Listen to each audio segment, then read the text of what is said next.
Coba jujur ya, belakangan ini pernah nggak sih ngerasa kayak energinya kok cepet habis ya?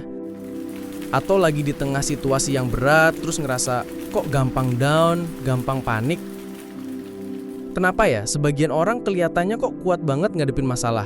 Kayak badai datang, mereka tetap berdiri tegak. Sementara kita, kadang baru kena gerimis aja rasanya udah mau tumbang. Apa sih sebenarnya yang bikin seseorang itu tangguh secara mental dan tahan banting? Insight pertama yang paling bikin saya kayak tersadarkan.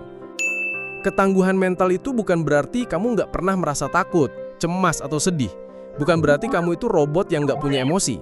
Saya perhatiin, orang-orang yang kelihatannya tangguh itu bukan karena mereka nggak punya masalah atau nggak ngerasain apa-apa. Justru mereka juga ngerasain. Bedanya, mereka kayak punya cara buat ngelola perasaan-perasaan gak enak itu saat perasaan itu muncul. Kayak misalnya, lagi mau presentasi penting di depan bos, perut mules, tangan dingin, suara gak gemeter. Orang yang tangguh itu bukan berarti dia nggak mules atau tangannya nggak dingin. Dia ngerasain itu, tapi dia bisa ngatur responsnya. Mungkin dia ambil napas dalam, dia alihin fokusnya ke materi presentasi, atau dia bilang ke diri sendiri, "Oke, gue gugup, it's normal, sekarang lanjut." Kalau kamu lagi merasa cemas, it's okay, itu normal. Ketangguhan itu ada di langkah selanjutnya. Apa yang kamu lakukan dengan kecemasan itu? Apakah kamu membiarkannya menghentikan langkah kamu, atau kamu belajar berjalan bersama dia? Ini yang paling penting. Ketangguhan itu soal hubungan kita sama ketidaknyamanan. Nah, terus gimana caranya biar kita bisa punya kemampuan ngelola emosi dan ketidaknyamanan itu tadi? Kuncinya itu ada di permainan di dalam diri. Ini pertandingan yang paling penting yang sering kita abaikan. Ada 3 hal yang saya rasa jadi fondasi utama di sini. Pertama, sadar diri. Ini kayak kenalan lagi sama diri sendiri. Mengamati pikiran kita, emosi kita, tanpa langsung dijudge atau dilabeli buruk. Sadar diri bikin kita nggak gampang overthinking atau nyalahin diri sendiri berlebihan. Kedua, nentuin apa arti sukses buat kamu. Aduh, ini kan PR banget ya di era sosial media.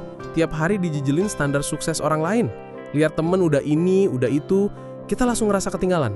Nah, saya sadar kekuatan itu datang saat kita berani nentuin definisi sukses kita sendiri yang sesuai sama nilai-nilai kita, sama apa yang penting buat kamu.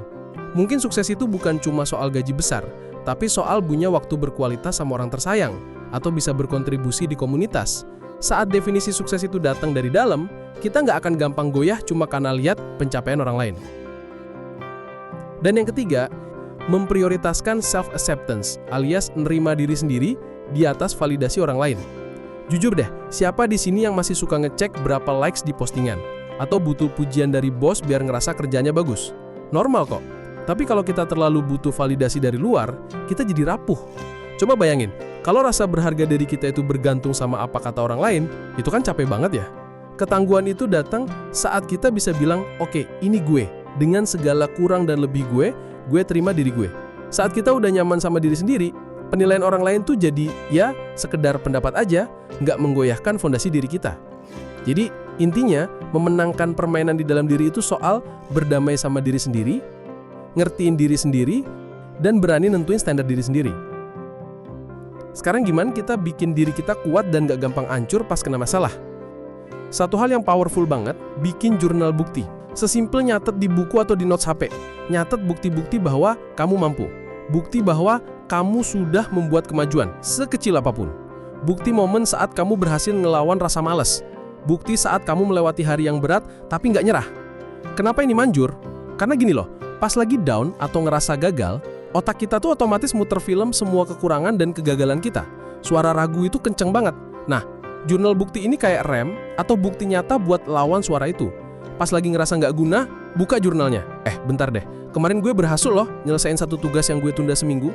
Atau, oh iya, dulu gue nggak bisa ngomong di depan orang, sekarang udah lumayan berani loh. Pentingnya punya orang lain, punya support system. Kita tuh sering mikir orang tangguh itu yang nggak butuh siapa-siapa.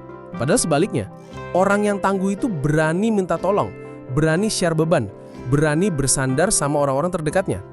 Punya komunitas, punya sahabat yang bisa dipercaya, itu kayak punya jaring pengaman pas kita jatuh, atau charger pas kita lagi kehabisan energi. Gimana kalau kita punya tujuan besar, impian besar, tapi kok rasanya jauh banget, terus malah jadi mager duluan?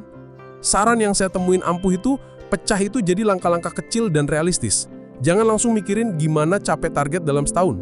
Pikirin, apa satu langkah super kecil yang bisa gue lakuin hari ini? Mungkin cuma riset 15 menit, atau baca satu halaman buku, atau bikin satu outline. Langkah kecil itu bikin kita nggak overwhelmed dan tetap bergerak.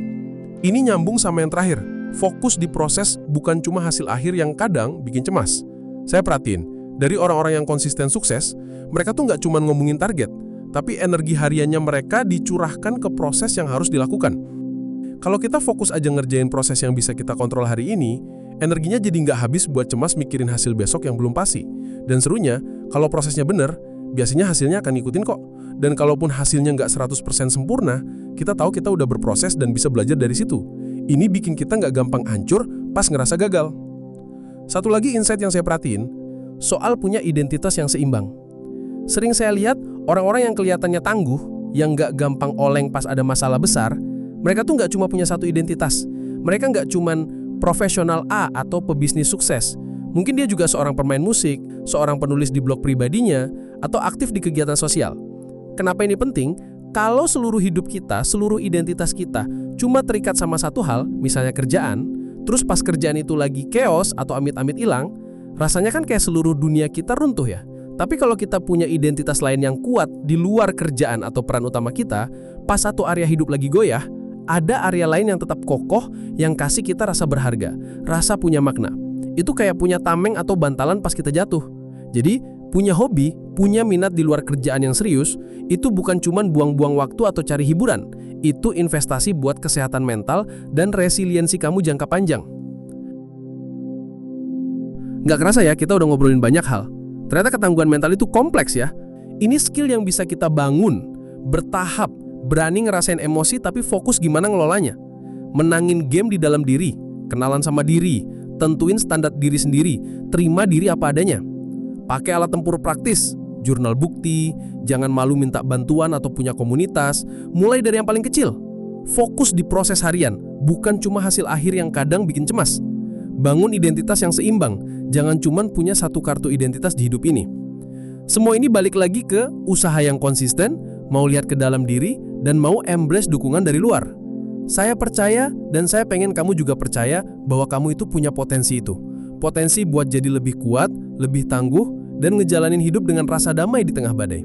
Setelah ngobrol ini, apa satu langkah paling kecil yang kepikiran sama kamu buat dilakuin hari ini?